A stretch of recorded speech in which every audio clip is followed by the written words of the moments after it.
r/ask Reddit. What common misunderstanding annoys you to no end?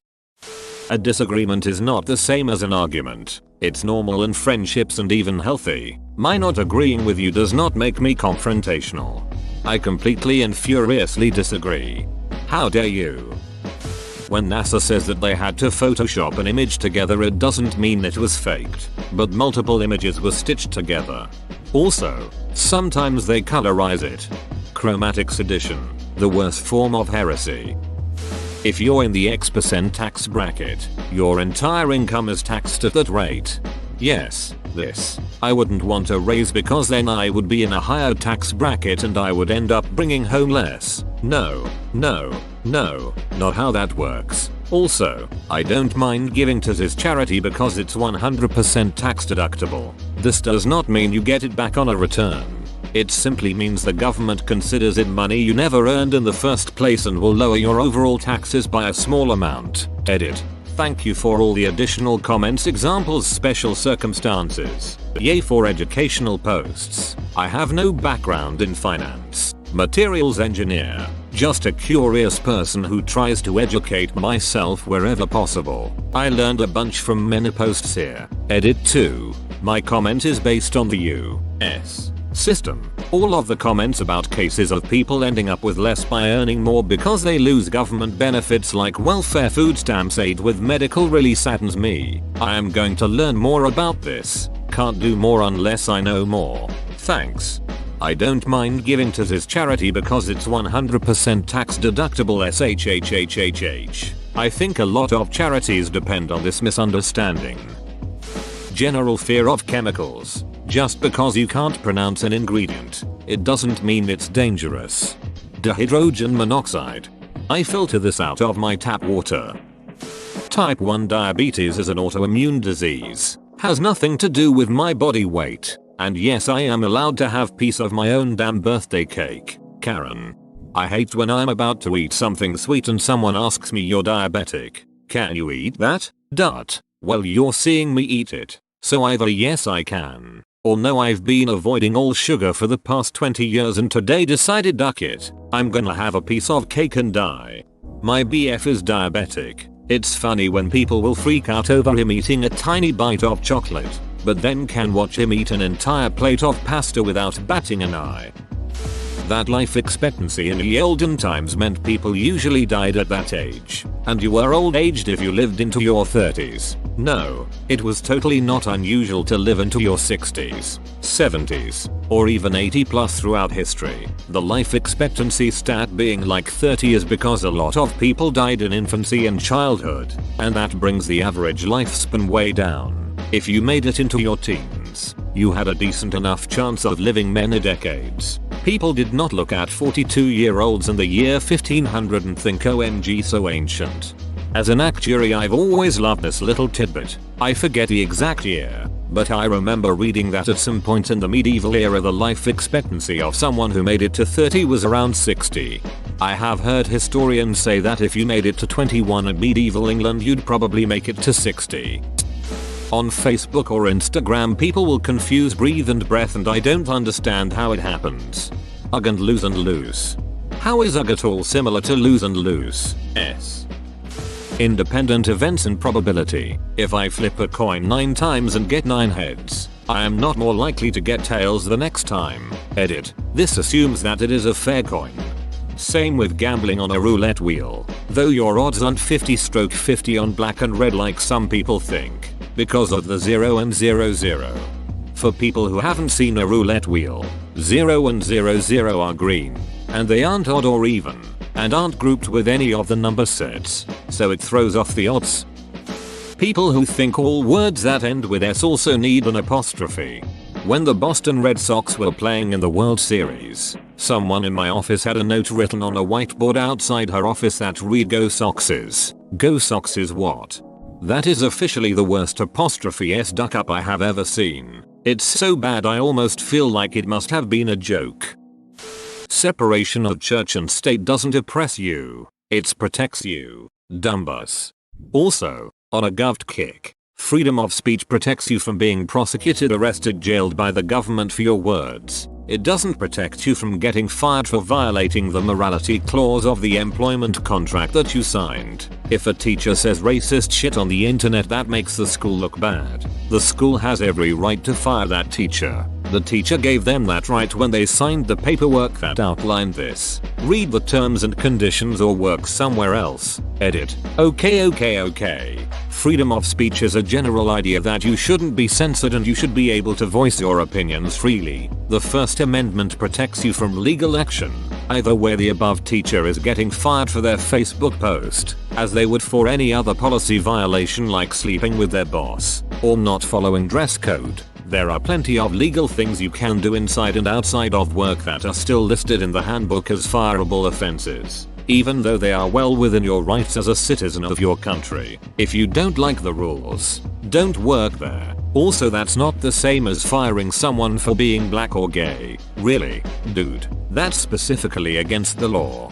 And it's a good thing for religious people, since it means neither the government nor anyone else can dictate or criminalize their beliefs. It's not would have but would have, comma, as well as could and should, close bracket. Met, I could care less. Kidding. Even knowing that you're joking, this phrase makes my blood boil. The idea that disagreeing with someone's free speech is the same as suppressing their free speech. I've never encountered this, but I've encountered plenty of people who think that any negative consequence to them saying something is against the Constitution. Venomous and poisonous are not the same. For clarity, at least in biology, poisonous is defined as a toxic substance used in defense, whereas venomous is generally usable as an attack strategy. Venom also has a penchant for being much more deadly. For even more clarity, I bite you, venomous you bite it, poisonous edit, it give you silver, friend. That you need to be good at math to be an accountant. You don't even have to be good at accounting to be an accountant. A mistake plus Kelvin gets you home by 7. Astronauts don't float in space because there's no gravity. They float because they're in orbit, which is essentially a calculated free fall, constantly avoiding the Earth's surface because of their tangential, sideways, velocity. The ISS is close enough to Earth that the gravity is still about 90% as strong as on the surface. If the ISS were to stop moving and hover at its current altitude, all the astronauts would fall to the floor. Basically, they're just constantly falling towards the Earth and missing. There is an art to flying, or rather a knack. The knack lies in learning how to throw yourself at the ground and miss. Clearly, it is this second part, the missing, that presents the difficulties. Archaeologists don't dig up dinosaurs. That's paleontologists. As an archaeologist, thank you. Right, so where I work we run 3 different promotions. Buy one get one half price, buy one get one free, and half price. The buy one get one free is on everything. The other 2 are only on selected items, maybe 15% of products, but they're generally the most popular products. Reddit, I cannot tell you the number of times I have had to explain to another adult that buy one get one free is not better or cheaper than getting one for half price. It happens multiple times a day. A typical interaction goes like this. Customer, hey, how much is this thing? Me, it's $4.99. Half price, usual price is $9.99. Customer, ah man, so it's not buy one get one free? Me, well no. But if you think about it, it's pretty much the same thing. C, what do you mean? M, if the actual price is $9.99 and you get a second free, you'll pay $9.99 for 2. If it's half price at $4.99 and you want 2, you'll pay $9.98. So half price is actually 1p cheaper. C, totally pretending to understand what I am saying. Oh okay. I think I'll just come back when it's buy one get one free every single day. It's honestly really disconcerting to think that people are so, I don't want to say stupid because that sounds so harsh, but man, it can't be far from stupid. Edit. A lot of you have pointed out that half price is actually better cash flow wise because it doesn't require you to have as much money while not costing any more if you want to buy in greater quantities. I sometimes point this out. People still don't understand it, are reluctant to buy. Also, some of you think my explanation is unhelpful. It might be, but I explain it 1,000 different ways to 1,000 different people. It's not to do with my explanation. It's a company-wide problem. The company makes way less money, has fewer overall transactions and less footfall when it's half price, even though it offers customers the greater saving and is usually on the same or at least very similar products.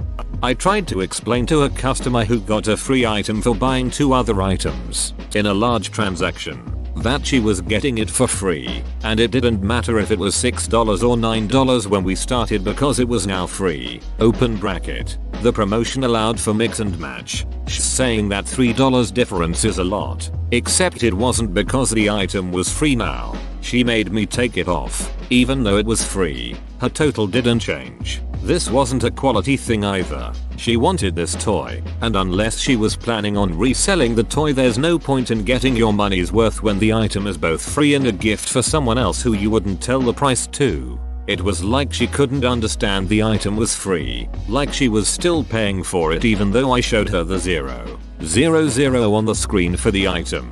So she was still somehow losing $3 on a free item. It's a gift. There's no ducking point in trying to compare lost potential value over $3 ducking anyway. But especially not for a ducking gift you may see one more time in your life before the kid outgrows it. People lose like 30% of their functional brain power when entering a store. I used to work in a grocery store, and items would be advertised as 2 for $4. But if you bought one it was $2. So no savings at all. It's a tactic to get people to buy more, because they see the 2 and are more likely to buy 2 of the item. That the customer is always right. This only applies to what products services you offer. If customers come in every day asking for half and half, but you only sell milk, the customer is right in that you should be adapting to your market. Also, your customer isn't the person shopping. It's the general idea of who you have as a customer. Customers aren't Steve or Gary or Linda. They're the public or military spouses or purchasing departments for a hospital, etc. It's a business decision, not a customer service one. The idea that an individual customer can't be wrong is idiotic. I went to the local grocery store after work to buy a little chocolate cake. They had around 12 little vanilla cakes but no chocolate. I asked the person working there if they have chocolate. No, just vanilla. We always run out of chocolate early in the day. We never sell all these vanilla cakes. We will be marking them down in a few hours. I went to the competitor and they had an equal number of chocolate and vanilla cakes left, but not many of each. And this is my experience with a merchant not understanding that the customer is always right. Yup, that's dumb. The customer is always right idea should have them looking at what they make versus what they sell. And maybe from now on they make 18 chocolate cakes and 6 vanilla instead. But customers take it to mean, why isn't there a blueberry basil cake? I want one and I'm the customer. I'm right. Food containing wine or liquor doesn't retain any alcohol after being cooked. In reality, if you're flambeing, 75% of alcohol is retained. 1 hour of being baked or simmered, 25% is retained. And after 2 hours of being baked or simmered, 10% is retained. Edit. Excuse the formatting. On mobile. It's interesting that restaurants that serve these dishes aren't required to card the customer the way they do with drinks. Since they inherently come with food and tend to not be in quantities with tons of alcohol to being with, it's hard to get drunk off of them. That there's some kind of serious scholarly dispute over whether Shakespeare wrote his plays. No, their ducking isn't. Of all the playwrights and actors of that era, Shakespeare is actually one of the ones we know the most about. The English kept meticulous records for taxes, so it's relatively easy to trace the movements of Shakespeare's company, where they performed, which plays were shown, even how many attended and who acted in which roles. A lot of people don't know this, but many of the characters in Shakespeare's plays were created for specific people in his acting troupe, who would perform those roles every time. Whoever says that he didn't write the plays is a cook or an attention horse trying to stir shit. And yet there have been so many books and even movies about this. I didn't even know there was any controversy about whether or not he wrote his plays. There was a thing going around like 3 years ago where there was an image that said Shakespeare was illiterate and couldn't even spell his own name. The real author of his plays was an African woman and she didn't get any credit, but of course as soon as it got popular it was immediately discredited. The colloquial use of the word theory, my brain short circuits every time I hear someone say it's just a theory, to invalidate mountains of evidence based upon scientific research and decades of effort. Whoa, you made it to the end? You're a ducking beast. I'll cut you a deal. Smash like and subscribe for more curated content, bruh. It's free and that's a great price.